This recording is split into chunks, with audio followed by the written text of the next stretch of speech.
Assalamualaikum warahmatullahi wabarakatuh. Di sini kami dari kelompok 7 akan menjelaskan terkait analisis data dalam penelitian tindakan kelas. Sebelum beranjak ke materi analisis data, izinkan saya untuk memperkenalkan anggota kelompok 7. Yang pertama, Kus Enda Laila dengan NIM 19140040. Saya Muhammad Abdillah Nuruddin dengan NIM 19140067 dan Silviana Rofidah dengan NIM 19140082. Selanjutnya, terkait definisi analisis data. Analisis data adalah sebuah proses pemeriksaan, pembersihan, transformasi, dan pemodelan data dengan tujuan untuk menemukan informasi yang berguna dan menginformasikan kesimpulan, serta untuk mendukung pengambilan keputusan.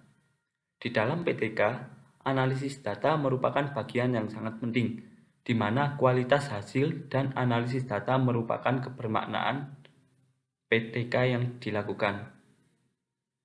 Jika analisis dilakukan secara tepat, maka hasil penelitian akan memberikan gambaran yang objektif dari kondisi yang diteliti.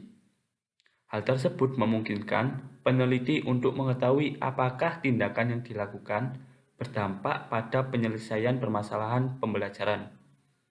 Jika analisis dilakukan kurang tepat, maka hasil penelitian yang didapat menjadi kurang bermakna. Selanjutnya, saya akan menjelaskan terkait jenis-jenis analisis data penelitian tindakan kelas. Data penelitian tindakan kelas terdiri atas data kualitatif dan data kuantitatif. Kedua jenis analisis data tersebut dapat digunakan secara sendiri-sendiri maupun gabungan dari keduanya. Penelitian tindakan kelas tidak memerlukan analisis statistik inferensial yang mendalam untuk data kuantitatif. Analisis data dalam PTK dilakukan sebagai alat untuk mempermudah pemberian makna atau proses dan hasil PTK yang dilakukan. Berikut kriteria dari penelitian kualitatif. Yang pertama yakni desain penelitiannya itu fleksibel. Yang kedua, penekanan pada deskripsi perubahan situasi. Yang ketiga, sulit mengontrol variabel. Yang keempat, hasil diinterpretasi dari berbagai sudut pandang. Kemudian saya akan menerangkan terkait penelitian data kuantitatif. Yang pertama, desain penelitian ditentukan terlebih dahulu. Yang kedua, biasanya ada variabel yang dikontrol atau dimanipulasi. Dan yang ketiga, pada umumnya hasil diolah menggunakan statistik. Teknik analisis data penelitian tindakan kelas secara kualitatif. Selanjutnya, saya akan menjelaskan terkait teknik dari analisis data. Yang pertama, saya akan menjelaskan terkait analisis data kualitatif. Analisis data kualitatif yang lazim digunakan adalah mengikuti teknik Miles dan Huberman, yaitu dengan 3 tahapan utama, yakni reduksi data, display data, dan penarikan simpulan. Yang pertama, saya akan menjelaskan terkait reduksi data. Proses reduksi data mencakup refleksi, menetapkan fokus, menyederhanakan, membuat abstraksi, dan melakukan transformasi data yang diperoleh selama observasi, misalnya pada catatan lapangan.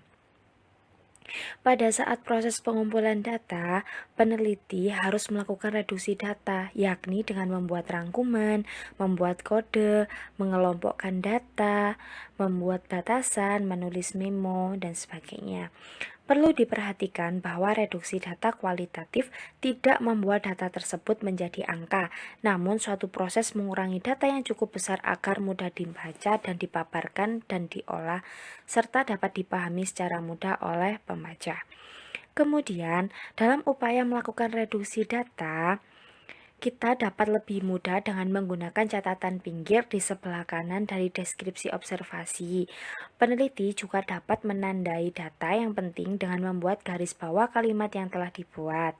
Contohnya akan saya jelaskan di slide selanjutnya. Baik, di sini saya akan menjelaskan terkait catatan pinggir. Di situ sudah terlihat di slide bahwa di situ terdapat tabel yang menjelaskan terkait kode, log pengajaran, dan catatan pinggir. Di sini saya akan menjelaskan apa itu catatan pinggir. Jadi, kode di situ ada IFA, kemudian ada log pengajaran. Di situ dijelaskan hasil pengampatannya, yakni evaluasi awal yang telah dilakukan sangat membantu saya dalam mengetahui apa yang dipahami oleh siswa dan apa yang belum mereka pahami berdasarkan analisis hasil tes. Saya akan dibahas secara kooperatif dan sebagainya. Lah, di situ sudah dijelaskan bahwa catatan pinggir atau yang perlu digarisbawahi yakni cek pengetahuan awal. Kemudian dalam kode selanjutnya yakni yang ren itu di situ catatan pinggir yang perlu digarisbawahi yakni perencanaan KBM. Kemudian di situ EFA itu adalah evaluasi awal, REN itu adalah rencana. Jadi di dalam rencana itu apa yang perlu digarisbawahi yakni perencanaan KBM.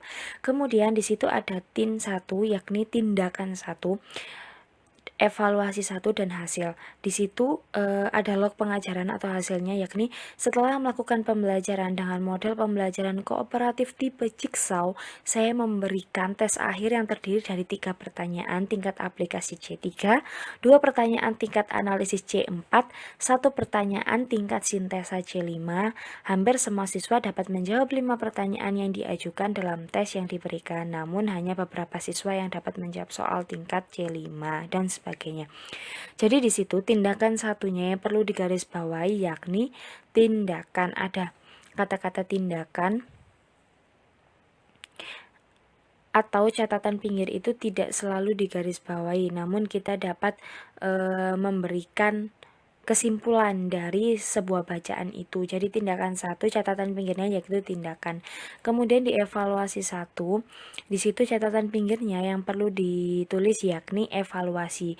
Kemudian di hasil tersebut yang perlu di catatan pinggir atau yang perlu disimpulkan di situ adalah capaian dari hasil pengamatan penelitian tindakan kelas itu. Jadi seperti itu yang dimaksud dengan catatan pinggir. Selanjutnya saya akan menjelaskan terkait pemaparan atau display data. Jadi setelah teman-teman melakukan reduksi data pada tahapan sebelumnya, teman-teman dapat melanjutkan tahapannya yaitu di memaparkan. Jadi memaparkan di sini itu berarti mengorganisasikan atau membuat intisari dari data yang terkait sehingga memungkinkan peneliti untuk menarik simpulan dan tindakan selanjutnya.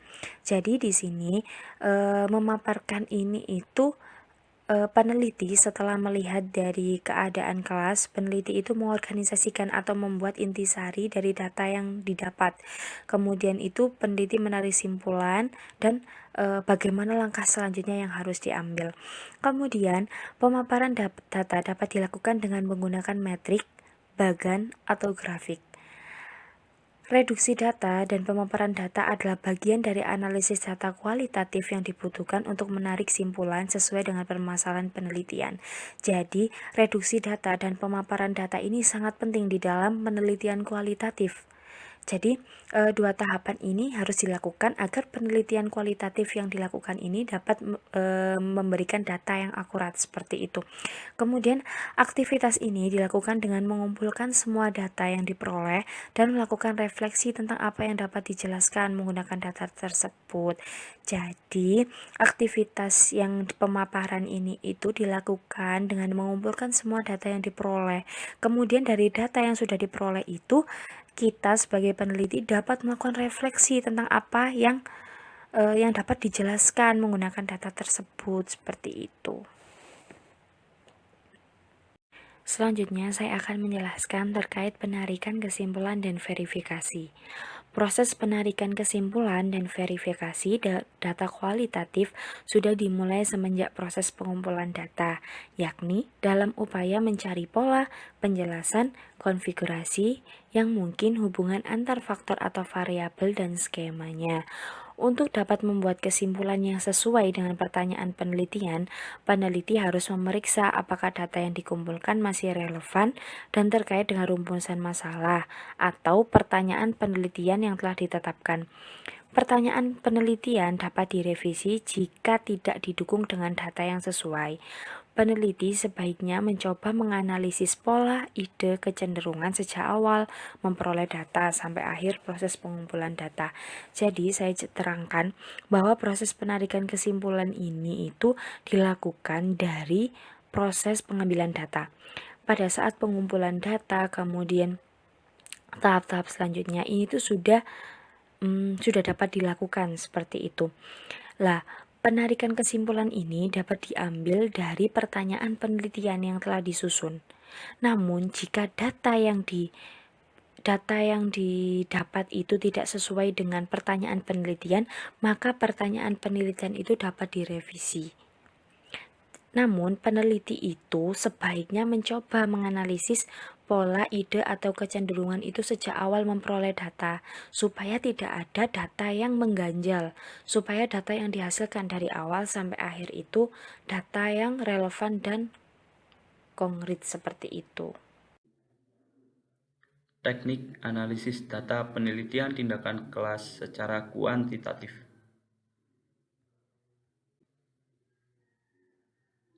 Analisis data kuantitatif. Pada analisis data ini atau data kuantitatif ini, terdapat 7 macam analisis data.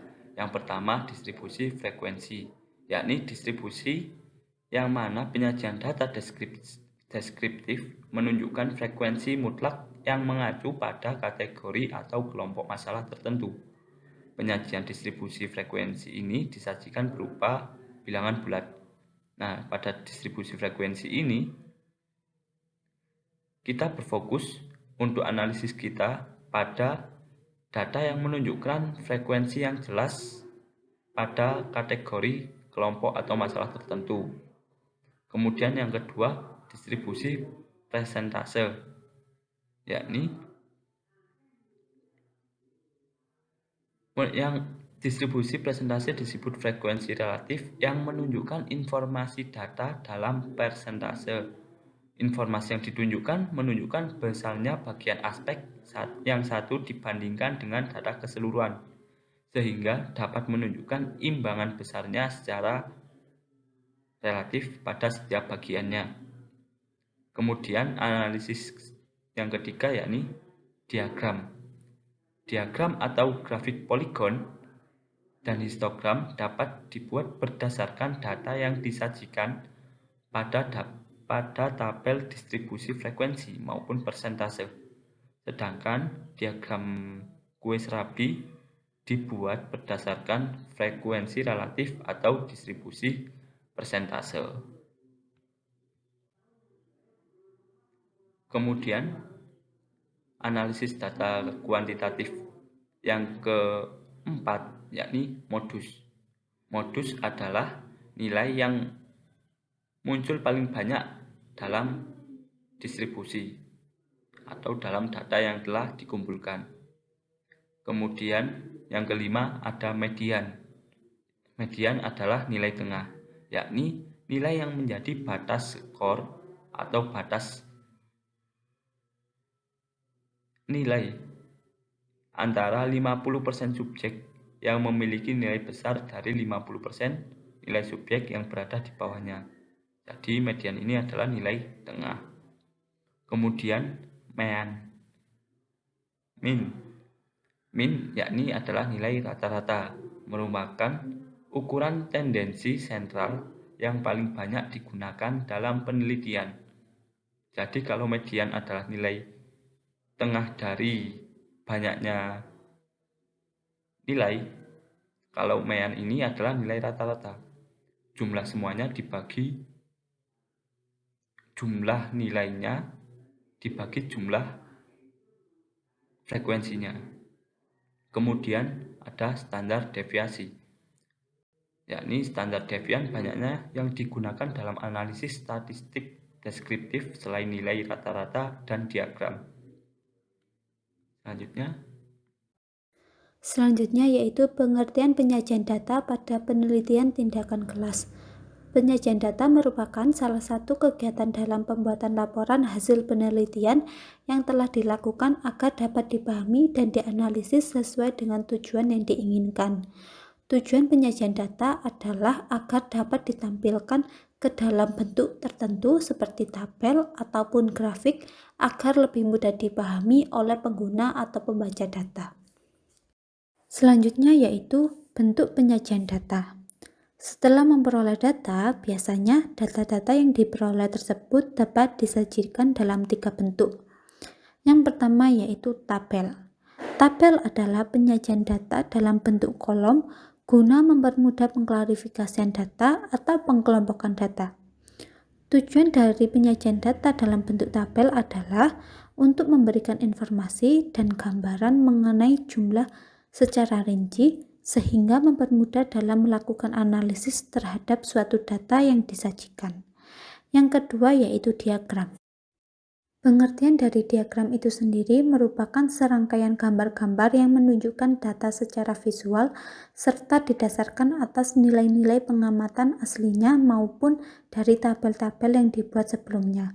Penyajian data dalam bentuk diagram dibagi menjadi 3, yaitu diagram batang, diagram garis, dan diagram lingkaran. Diagram batang. Diagram batang adalah representasi grafis dari data menggunakan sejumlah persegi panjang dengan lebar yang sama. Persegi panjang dalam diagram batang dapat digambarkan dengan bentuk vertikal maupun horizontal. Diagram yang kedua yaitu diagram garis. Diagram garis adalah representasi grafik dari data menggunakan titik-titik koordinat yang dihubungkan dengan garis. Yang ketiga yaitu diagram lingkaran. Diagram lingkaran adalah representasi grafis dari data menggunakan sejumlah lingkaran yang dibagi menjadi beberapa juring lingkaran dengan sudut pusat juring menggambarkan besar data yang diwakili setelah dibagi jumlah seluruh data dan dilakukan dengan 360 derajat. Selanjutnya yaitu bentuk penyajian data yang ketiga yaitu narasi. Narasi adalah jenis penyajian data dari hasil penelitian dalam bentuk teks atau kalimat. Penyajian data dalam bentuk narasi atau teks merupakan gambaran umum tentang simpulan hasil pengamatan atau pengukuran. Terima kasih. Apakah ada yang ingin ditanyakan? Silakan.